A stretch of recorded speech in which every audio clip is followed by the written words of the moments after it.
Assalamualaikum warahmatullahi wabarakatuh. Di hari ke-27 bulan Ramadan, masih bersama saya dan Abi di Hidup Bersama Al-Quran, edisi khusus dari Tafsir Al-Misbah. Abi sehat?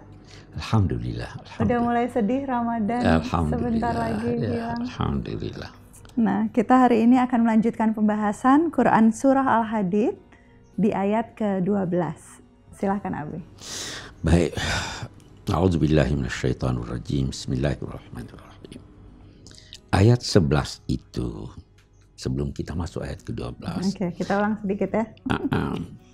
Itu menjanjikan siapa yang memberi balasan memberi pinjaman kredit kepada Allah, dia akan dilipat gandakan. Betul. Bagi hasilnya istilahnya, atau bukan bunganya. Dan dia akan mendapat ganjaran yang mulia. Baik, ganjaran yang mulia itu akan diperoleh secara sempurna di akhirat. Kalau ada ganjaran di dunia itu baru panjar. Okay. Nah, setelah berbicara tentang orang-orang yang beriman dan ini, dia sekarang akan berbicara tentang sekelumit dari apa yang mereka dapatkan dari ganjaran Allah itu di akhirat. Okay. Nah, di sini yauma taral mu'minina wal mu'minat. Yauma biasa hari, tapi kita di sini bisa artikan hari atau bisa satu saat. Hari bisa panjang, bisa pendek.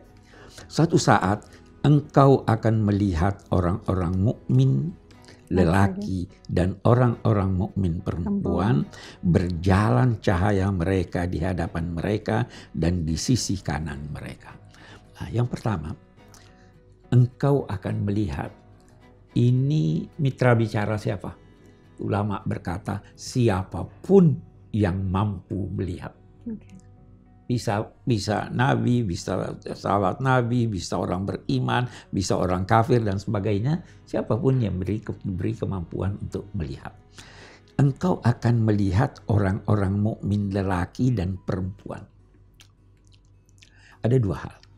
Yang pertama, orang mukmin itu adalah yang sudah mantap imannya. Kalau orang yang beriman, boleh jadi kita di puasa di surah ya ayyuhalladzina amanu, wahai orang-orang yang memiliki iman walau sedikit. Di sini orang-orang yang mantap imannya, baik lelaki maupun perempuan. Digarisbawahi persamaan antara lelaki dan perempuan dalam ganjaran. Tidak ada bedanya laki dan perempuan. Nah, jadi sekaligus kesetaraan derajat laki-laki dan perempuan pada saat dinilai keimanannya. Kalau ada perbedaan, maka itu adalah perbedaan kodrati. Betul. Dalam rangka saling melengkapi. Betul. Oke, mu'minina wal mu'minat yas'a nuruhum baina aydihim. Kalau kita terjemahkan, berjalan cahaya mereka di hadapan mereka dan di sisi kanan mereka. Yang dimaksud dengan berjalan, kalau kita katakan berjalan, itu berarti terpisah antara yang jalan dan cahaya. Okay. Nah, ulama berkata di sini dia tidak berpisah. Badan mereka itu sudah dipenuhi oleh cahaya. Terus kenapa dibilangnya di hadapan dan di sebelah kanan aja, Bi? Bagus, kenapa di hadapan? Orang berjalan, dia perlu melihat arah. Okay. Jadi itu di depannya. Kenapa ada di kanannya? Di kanannya ini ada penekanan khusus menyangkut cahaya yang terdapat dalam kitab amal mereka. Jadi ini juga bercahaya. Kalau di sebelah kiri itu kan, kalau diberi di sebelah kiri kan itu kegelapan. Konotasinya enggak, ini bukan cahaya. Cahaya ini cahaya apa? Iman, pasti kan al-mu'minun enggak? Cahaya bagus. Atau infak yang di ayat sebelumnya. Bisa, tapi itu salah satu pendapat dan itu boleh saja cahaya iman, cahaya hidayat dan sebagainya. Tapi ada yang Abi ingin menekankan lebih banyak. Apa? Cahaya amalnya. Cahaya amal. Nabi SAW bersabda bahwa di hari kemudian aku akan bangkit, aku melihat, aku terus tahu umatku. Oh itu umatku, itu bukan umatku, itu umatku, itu bukan umatku. Dari mana dia tahu? Dia bilang saya dari cahaya mereka. Ya kan? Jadi itu sebabnya Nabi, saya tahu dari bekas wudhu mereka. Itu diistilahkan dengan ghuram muhajjalin. Bekas wudhunya itu bercahaya. Setiap amal kebaikan mempunyai cahaya. Itu di akhirat aja atau di dunia orang kadang suka bercanda, Bi. Cantik sekali cahaya wudhu. Itu ada. Itu benar apa enggak? Ada di dalam Al-Quran dikatakan simahum fi wujuhihim min atharis sujud. Tanda mereka ada di wajah mereka akibat bekas sujud. Ada orang lantas pahami bekas sujud itu yang hitam di sini. Padahal sebenarnya gitu. Tidak begitu. Ya toh, orang munafik lantas gosok-gosok kepalanya biar kelihatan nih. Enggak, ada cahaya di wajahnya. Wudhu bercahaya. Itu sebabnya ada riwayat menyatakan habis berwudhu jangan dikeringkan. Gitu. Ya kan? Ingat tuh. Waktu kecil suka diajarin jadi biar airnya nempel. Yas'anuruhum baina aydihim wa bi aymanihim busyrakumul yaum. Busyra itu kabar gembira. Itu terambil dari kata basyara. Basyara itu kulit. Kalau perasaan kalau meluap tampak di wajah, di kulit. Sehingga kegembiraan atau kabar gembira yang disampaikan, kalau kabar gembira itu sangat menyenangkan, maka langsung terlihat di wajah. Maka dinamailah kabar gembira itu busyrakumul yaum jannatin tajri min tahtihal anhar khalidina fiha dzalika huwal fawzul azim. Itulah al-fawz apa? Nah, ini kita mau luruskan juga ini sebagian pendapat selama ini. Benar, tetapi tidak sepenuhnya benar. Kita biasakan mengucapkan kalau lebaran minal aidin wal faizin. Apa artinya? Semoga kita keberuntungan ya, kemenangan. Kemenangan. Kemenangan dalam bahasa Al-Quran, fauz dalam bahasa Al-Quran bukan kemenangan yang sering diduga orang. Fauz dalam Al-Quran itu masuk surga. Dapat pengampunan Allah. Jadi kalau kita berkata minal aidin wal faizin, mudah-mudahan kita kembali kepada fitrah kita dan mudah-mudahan kita memperoleh pengampunan Allah dan surga. Kalau kemenangan, menang lawan siapa nih kita? Ada yang berkata, menang lawan setan. Oke deh, kalau mau juga keartikan kemenangan, tapi itu bukan penafsiran Al-Quran. Oke deh, kemenangan dalam pertempuran, belum dalam peperangan. Jadi gitu. Satu langkah. Baru satu langkah. Kalau di dalam Al-Quran, ketika Allah memberitakan tentang masuknya ke sorga dan sebagainya, Allah menggunakan kata ulaika humul faizun, al-faizun dan sebagainya. Hanya satu kali dalam Al-Quran ada kata saya menang. Selebihnya kalau berbicara tentang orang-orang mukmin, kami, mereka. Jadi ada kebersamaan. Betul. Jadi kolaborasi itu sesungguhnya jauh lebih ditekankan daripada kompetisi di dalam kitab suci kita ya, Bi. Kita mungkin ya dua-duanya ditekankan kompetisi, kita nanti akan lihat. Tetapi hasil yang dicapai itu hendaknya milik bersama. Sekali itu yang berkata fa'afuza fawzan azima, saya mendapatkan kemenangan yang besar, diucapkan oleh orang munafik. Yang dia itu tidak ikut perang, tetapi sewaktu kaum muslimin mendapatkan rampasan perang, dia berkata, seandainya saya ikut dulu, tentu saya juga akan menang. Maksudnya dapat harta benda. Jadi logikanya lain kan? Oke. Yauma yaqulul munafiquna wal munafiqat. Sederajat lagi nih. Yang munafik pun laki-laki dan perempuan. Lilladzina amanu. Kita garis bawah ini. Dia berkata kepada orang-orang yang beriman. Dia tidak berkata kepada orang-orang mukmin. Kenapa itu? Karena orang mukmin udah jauh di depan. Ya toh derajatnya sudah sangat tinggi. Ada yang di bawah mereka itu orang mukmin. Boleh jadi yang dia juga dapat cahaya. Itu sebabnya kata ulama, cahaya di hari kemudian itu bermacam-macam. Ada yang memenuhi angkasa. Ada orang dapat cahaya juga, tapi hanya di jari telunjuknya. Sekedar dia menunjukkan. Beda-beda kayak senter gitu ya. Udah ya kayak senter kan. Tapi artinya ada cahayanya. Oke. Dia bisa berjalan. Nah itu juga sebabnya nanti ada bahasan di sini. Itu cahaya kapan? Oke. Apakah cahaya itu di padang mahsyar? Apakah cahaya itu di sirat? Di Jembatan itu. Nah, jangan dijawab dulu, Bi. Jangan dijawab dulu. Biar yang menonton ikut penasaran seperti Ella. Jangan kemana-mana. Saksikan uraian yang lebih lengkap mengenai Quran Surah Al-Hadid ini di bagian selanjutnya. Tetap di Hidup Bersama Al-Quran, edisi khusus Tafsir Al-Misbah. Jariustad.id adalah sebuah platform yang membantu menghubungkan umat dengan jaringan ustadz dan ustazah yang ramah dan kompeten di seluruh Indonesia. Jariustad.id didirikan oleh Pusat Studi Al-Quran untuk Islam yang rahmah dan kebaikan bagi semua. Kembali di Hidup Bersama Al-Quran, dan tadi Abi sedang mengilustrasikan, Bi, soal orang-orang munafik yang ikut berjalan di padang masyarkah atau di sirat dan berinteraksi dengan orang-orang beriman. Apa yang diceritakan Al-Quran? Dia katakan unzuruna, ada yang baca anziruna, naktabis min nurikum. Kalau kita katakan unzuruna, lihat kami, supaya kami dapat mengambil dari cahayamu untuk menerangi jalan kami. Wajahnya penuh cahaya, menyenter. Tunggu dong, lihat kami. Kalau anziruna, tunggu kami ini lambat, tidak tahu jalan. Atau supaya kami dapat cahaya yang ada kadang. Qilarji'u, dikatakanlah kepada mereka. Boleh jadi orang beriman yang berkata, boleh jadi malaikat, irji'u wara'akum, kembalilah ke belakang. Di sana cari cahaya. Cari sendiri. Cari sendiri cahaya.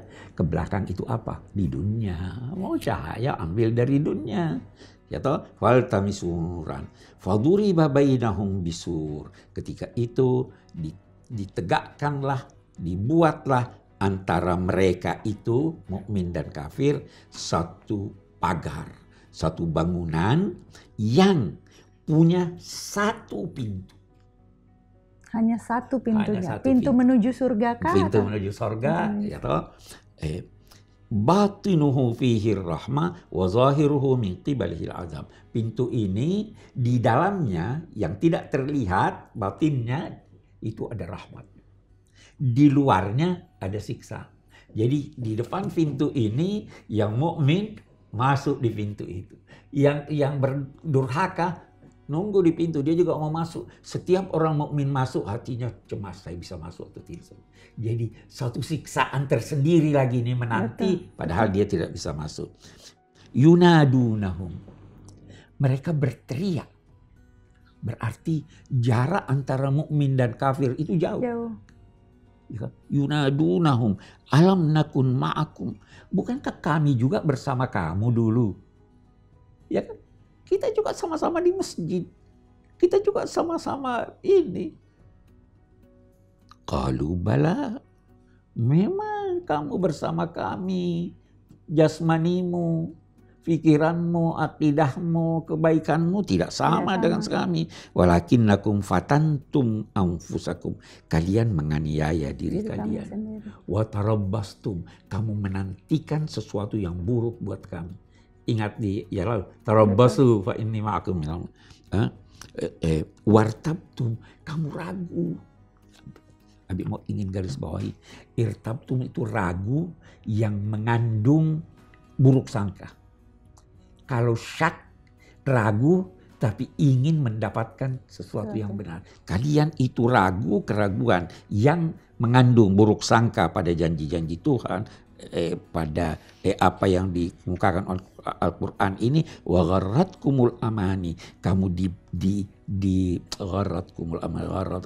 diperdaya oleh angan-angan kosong. Ada apa-apa, umur masih panjang, ya toh. Tuhan Maha Pengampun. Saya disatakan itu hatta jaa amrullah, sampai datang ketetapan Allah, dan ketika itu kamu sadar bahwa setan telah menipu kamu dengan penipuan yang sangat jelas. Karena setan memang sekali begitulah, saya yang tanggung ini. Betul. Nanti di hari kemudian, enggak, saya enggak tanggung, saya cuma ngajak dia ikut sendiri. Fal yauma la yu'khadhu minkum fidyatun wala minal ladzina kafaru. Hari ini, di hari kemudian tidak lagi diterima dari kamu tebusan, iman tidak diterima, taubat tidak diterima, mau bayar tidak diterima walaupun punya. Wala minal ladzina kafaru, orang-orang kafir pun tidak akan diterima dari dia. Ma'wakumun nar, tempat tinggal kamu adalah neraka. Huwa maulakum, hiya maulakum, dia adalah tempatmu yang wajar. Nah, bi'sal masir, itu adalah seburuk-buruk tempat tinggal dan kesudahan. Habis mau catat sedikit kita ini, munafik itu apa? Ini kita mungkin agak meringankan kita. Munafik itu terambil dari kata nafak, terowongan. Orang munafik itu masuk terowongan untuk berlindung. Kalau dicari di sini, dia ke sana. Okay. Kalau itu juga munafik juga nafiqa. Nafiqa itu sejenis tikus. Jadi orang munafik itu tikus paling lincah. Itu kan, oke. Ada hadis Nabi berkata, tanda orang munafik itu kalau bicara bohong, itu hadatsa kadzab, kalau diberi amanat dia khianat, apalagi satu itu ada 4 di riwayat lain, kalau berbantah-bantahan dia durhaka. Idza hadatsa kadzab wa idza tumina khan. Oke. Baik. Itu menjadi muskil di kalangan ulama. Masa orang berbicara bohong lantas dianggap sudah munafik? Nah, dia katakan munafik ada 2 macam. Ada munafik kecil, ada munafik besar. Kalau orang baru sekali 2 kali bohong, belum jadi munafik. Hadis Nabi ini hanya memperingatkan kalau bohong itu bisa menjadi kebiasaan. Dan kalau sudah jadi kebiasaan, itu sudah munafik yang jelas. Okay. Jadi nggak perlu khawatir berlebihan, tetapi harus menjaga diri kita. Sehingga jangan sampai termasuk golongan orang-orang munafik. Ya. Ada ayat selanjutnya, Bi, berbicara tentang zikir ya, Bi? Iya. Oke. Kita lanjutkan ya. Lanjutkan, Bi. Belumkah tiba saatnya bagi orang-orang yang beriman untuk khusyuk? Ini satu hal. Oke. Ini ayat oleh sementara ulama, sementara sahabat Nabi turun 4 tahun setelah Nabi berdakwah. Sudah ada orang-orang yang beriman. Tetapi keimanan mereka itu dinilai bahwa belum mantap. Masih suka bergurau, masih ini. Maka turun ayat ini. Apakah belum tiba saatnya bagi orang yang beriman, bukan mukmin. Bukan mukmin. Masih awal jadi masih tahapannya. Awal, bahwa hatinya menjadi khusyuk mendengarkan zikrullah, salat, zikir itu zikir, dan ayat-ayat Al-Quran. Dan janganlah mereka menjadi seperti utul kitab, orang-orang yang diberi kitab suci Yahudi dan Nasrani sebelum mereka, karena tala alaihimul amad, sudah berjalan jauh, berkepanjangan masa mereka, dan mereka lengah terus sehingga hati mereka itu menjadi qasat qulubum, menjadi keras. Hati mereka menjadi keras dan banyak di antara mereka yang fasik. Abi mau cerita dulu khusyuk. Apa sih khusyuk itu? Khusyuk itu tenang, patuh, diakibatkan oleh gerakan di hati. Ditandai antara lain oleh tenangnya anggota tubuh. Gerakan hati itu gerakan hati menuju Allah. Menuju Allah. Menuju peringatan yang didengar. Oh, ini kita sholat menuju Allah. Zikir. Fenomena alam ini zikir. Lihat guntur. Ingat Allah. Hatinya tenang dan tunduk patuh. Dan itu yang dianjurkan untuk menguatkan iman kita ya, Bia? Yang dianjurkan untuk menguatkan iman. Jadikanlah fenomena alam ini, jadikanlah sholat ini sebagai sarana untuk memantapkan kekhusyuan. Hanya kita mau berkata begini, khusyuk itu bertingkat-tingkat. tidak ada di dalam hukum Islam syarat sahnya salat khusyuk. Kalau nggak bisa-bisa nggak sah sholat ya. Kadang-kadang ada sedikit nggak khusyuknya. Nggak apa-apa kan? Itu khusyuk juga. Itu khusyuk juga. Karena begini, khusyuk itu bukan berarti lupa segala sesuatu kecuali Allah. Dia bertingkat-tingkat, ya kan? Nabi pun tidak bisa setiap saat 100%. bahwa ini biasa sholat dengar anak menangis ingat ibunya, kesian ibunya, ya kan? Nah, kalau kita mau beri ilustrasi, kalau di sholat, pokoknya jangan tidak sholat. Oke. Ya, kemudian kehusyuan itu dilatih. Saya ingat Abi pernah jelaskan, kehusyuan dilatih, walaupun tahap khusyuknya mungkin masih belum 100%, tapi justru dengan terus berzikir, terus sholat, itu akan membuat tingkat kehusyuan kita meningkat. Mudah-mudahan bisa dipraktekkan teman-teman, cara untuk terus meningkatkan keimanan, berzikirlah dalam konteks ayat ini, sholatlah ya Bi ya, maknanya. Saya ada satu pertanyaan penutup. Pertanyaan penutup ini dari Mbak Kristia. Mbak Kristia, apa kabar? Terima kasih pertanyaannya. Lokasinya di Jakarta Timur. Bertanya tentang zikir. Apakah boleh kita itu mengamalkan bacaan zikir atau wirid hingga ribuan kali? Itu pertanyaannya, dan jawabannya akan disampaikan oleh Ustadz Hizbullah, alumnus dari Pendidikan Kader Mufasir dan juga salah satu ustadz yang bergabung di jaringan cariustadz.id. Silahkan Ustadz Hizbullah. Bismillahirrahmanirrahim. Assalamualaikum warahmatullahi wabarakatuh. Jika ada sebuah pertanyaan, bolehkah saya itu berwirid atau berzikir hingga ribuan kali? Di dalam Al-Quranul Karim maupun hadis Nabi Sallallahu Alaihi Wasallam tidak ditemukan dalil wirid hingga ribuan kali. Meskipun tidak dilarang, tetapi lebih aman adalah kita mengikuti ketentuan dari Nabi Sallallahu Alaihi Wasallam. Bagaimanapun berzikir itu adalah ibarat dosis obat. Semakin kita mengikuti dosis itu, semakin kita memiliki kemantapan dan keyakinan kepada Allah. Ala bizikrillahi tatma'innul qulub. Ketahuilah bahwa dengan mengingat Allah, berzikir kepada Allah, hati menjadi tenang. Bahkan terkait dengan bilangan zikir, suatu ketika ada seorang sahabat yang komplain kepada Nabi. Terhadap orang yang kaya raya tentu lebih mudah untuk bersedekah dan beramal saleh. Lalu Nabi SAW memberikan kabar gembira kepada para sahabatnya. Anda pun bisa lebih dari itu apabila Anda mengamalkan suatu zikir. Yaitu tusabbihuna wa tahmiduna wa tukabbiruna dubura kulli salatin salasan wa salasina marratan. Yaitu engkau mengucapkan tasbih, mengucapkan tahmid, mengucapkan takbir 33 kali. Wallahu a'lam. Wassalamualaikum warahmatullahi wabarakatuh. Terima kasih teman-teman yang sudah menyaksikan.